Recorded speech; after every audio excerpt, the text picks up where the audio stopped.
Stop waiting for somebody to save you. Stop watching those videos that is like, you are the person, you're gonna have somebody, whatever, somebody's gonna call you, your data is gonna, whatever it is. Don't wait for anyone to save you, to hear that word and change your life. No, like, just take everything with the grain, especially this word. Faith without works is dead. What does that mean? That means you have to actually put in the work. The biggest misconception with being religious and praying about things is they just at least from the religious side, right, the super spiritual side, they just expect everything to come their way, right, by just prayer and just waiting and thinking they're just going to be at the right place at the right time. And then you got the super money hungry, right, although some are, right, there's also people that just go out and get it, right. They may be very material in the simple sense, but they just know how to get it, and they know that they are in the power, or it's all within them to achieve what it is that they want, right? And they don't take no for an answer. They go out, make the sale, they learn more, whether that be they read more, right? They put in the time to gather the information, to set plans, expectations, to see, know everything about the business. That means that's putting in the work, that's putting faith into action, right? But you add prayer to that, you add God into that, you add, fasting, which increases your discipline, you add reading, right, which is that spiritual nourishment, that meat. Now you're working, right? Now you not only feel good spiritually, right? You are aiming towards something, which is your higher self in the physical sense, to provide for your family, right? To go towards that purpose that God gave you.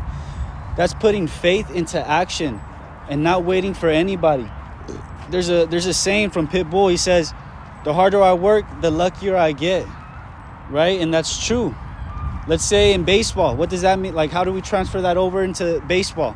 Well, the better you are, the more at bats you're gonna get, right? So what does that mean? They're gonna put you either 1, 2, or 3, right? Which, if you're a power hitter, you're gonna be 2 or 3, or even 1, like Shohei Ohtani, right?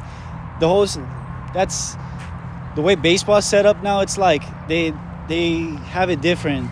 Obviously, it works for the Dodgers, but in traditional sense, they put the power hitter at 3 or 4, right? They give them the most opportunities to get RBIs, to drive in those runs. For that slugging percentage, we're getting carried away, but the main thing is you want to get your at-bats, right? You want to put in the work. The more work you put in, the higher the opportunity that you will be to get that bases loaded in the 9th inning and you be the guy, right? So whatever it is, you're prepared for those moments, right? Because you've been putting action in, right? You've been putting your faith in. Now it's like, man, this chance has your name all over it. This opportunity has your name all over it, right? That's why when it comes to these opportunities that are finally presented to you, because you've not only put in the work, God has put you at the right place at the right time.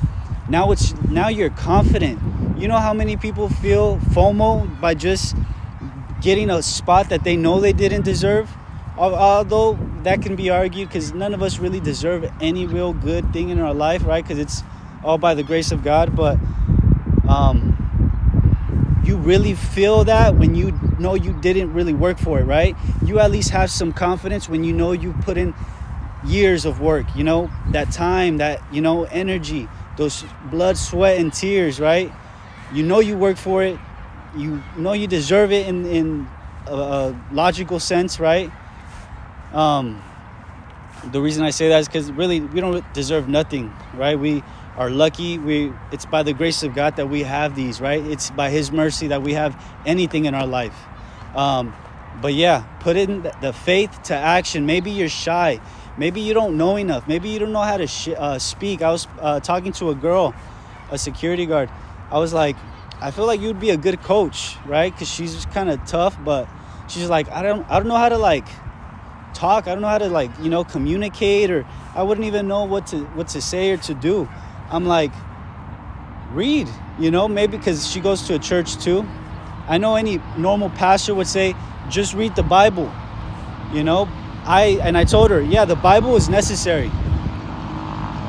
The Bible is necessary, but I treat the Bible because it's not the most inspirational thing that we can acquire and want to read it again and again and again, right? Obviously, you can, but there will be a point, right? Man, there's a lot of motorcycles today. There will be a point in time where it kind of slows down. That desire to read the Bible will kind of slow down. And it's necessary to also read things that you're passionate about, that your spirit is calling you to, you know? And whether that be knowing more about a certain topic, you know, human nature,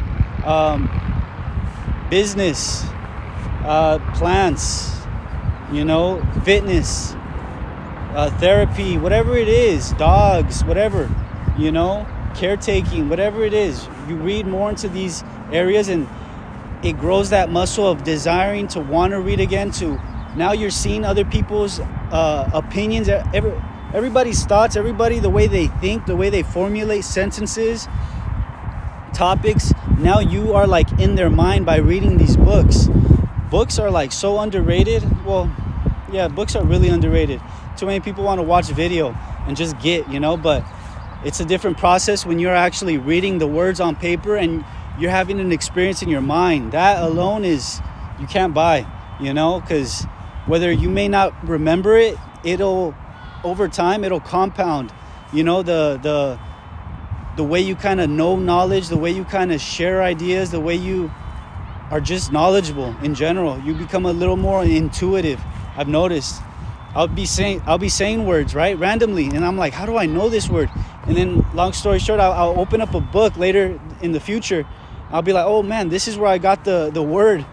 Crazy. But yeah, don't underestimate the power of putting action into that faith. You want that job, or you want a business, cool. Or you believe in God, awesome. Even the Pharisees, or even the ones who are godless, don't, whatever, something like that, right? Believe in a God. Even the evil believe in a God, right? So how are you going to show that you believe in God? Well, I'm going to pray, I'm going to read, I'm going to fast, I'm going to give time to prayer, I'm going to give to the needy, right? These are ways putting our faith into action, and then you'll see God work in your life mysteriously. But yeah, don't be scared. Get out there, go get it. You know, if you're shy, go to Starbucks or go to any place and start conversations. If you don't know enough, start reading. You know, if you feel like you lack anything, that should be the trail, the route that you should be going towards. Fearless. You know, don't be scared. Don't be scared. Come on. Alrighty, I pray the Lord bless you. I pray He keeps you. May He cast His face to shine on you. May He be gracious to you. And may He give you peace. This shalom of the Lord, nothing missing, nothing broken, in the mighty name of Jesus. I love you. That's a nice tree up there.